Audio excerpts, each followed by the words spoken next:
Konnichiwa Dokusha no minasama and welcome back to PJL Books. Today on the A to Z of Japan we are at G and today's G is Gaijin. So Japan is one of the most homogeneous countries in the world. Some 98.5% of the population are native Japanese. But hey, this is a country of 130 million people, right? So even from that remaining 1.5%, we still have some 2 million foreign nationals. However, nearly 2/3 of these are of Asian appearance, i.e. Chinese and Korean, and they don't physically stand out, which is not to say they are not treated as foreigners or anything but that's a whole other blog post.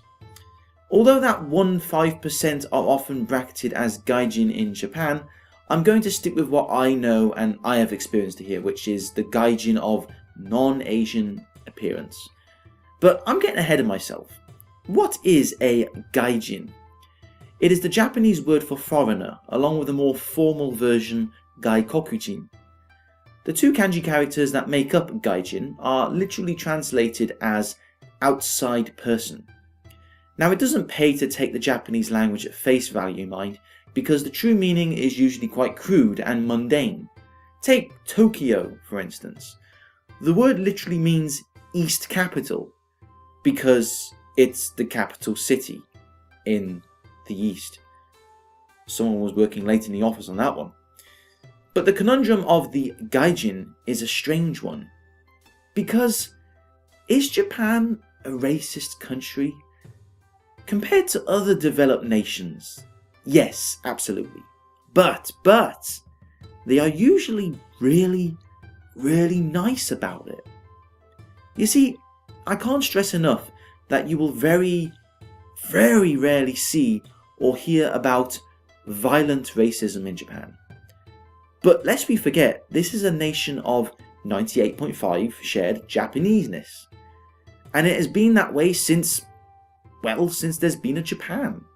There's a fair chance that you and I don't have to go too far down our family tree to find immigrants, emigrants, and a whole mishmash of nationalities in our backstories.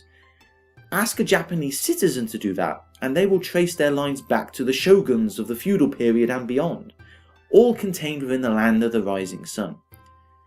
Japan is a nation proud of its history for the most part, and it's also proud of its culture and social fabric, and fairly so. And as far as they are concerned, Japan is a country for Japanese by Japanese.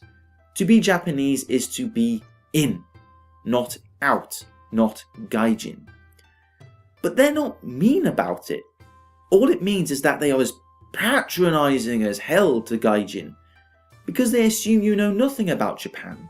How can you? You're not Japanese. Of course there are flip sides to this, which is why tourists return from Japan raving about the hospitality and how polite the people are. And that is nice, but there is a vast difference between polite and friendly. Politeness is all well and good for about 6 months, then you kind of wish the cashier at 7-Eleven would stop complimenting your Japanese even though you use it every time you shop there, and you wish the local ramen shopkeeper would stop looking so shocked that you can use chopsticks. Oh, you think I'm exaggerating or making mountains of molehills? What about the mixed race kids who were born here, lived here all their life, yet they're the ones who are handed a knife and fork when the family goes out to a restaurant? Because Japan is fairly new to the game when it comes to immigrants, their equal rights record for foreigners is pretty darn shocking, despite their constitution guaranteeing rights for all. Companies still refuse employment to Gaijin. It's very hard for Gaijin to buy and rent homes. And some stores even outright refuse to serve Gaijin.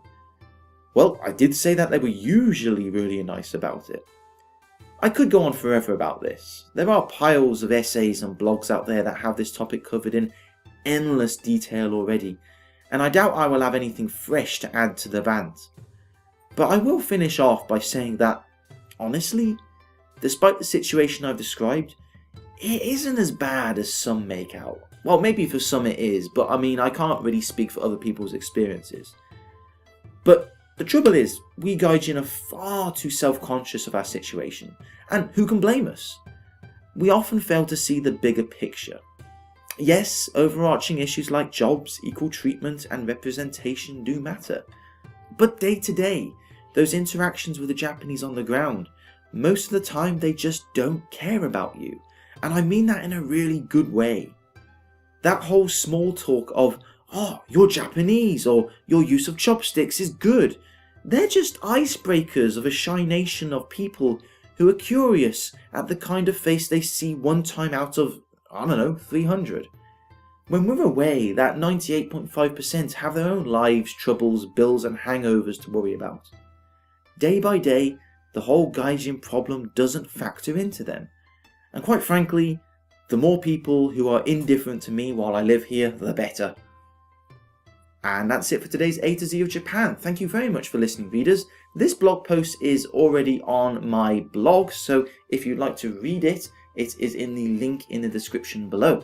Thank you very much for listening, readers, and see you next time. Sayonara.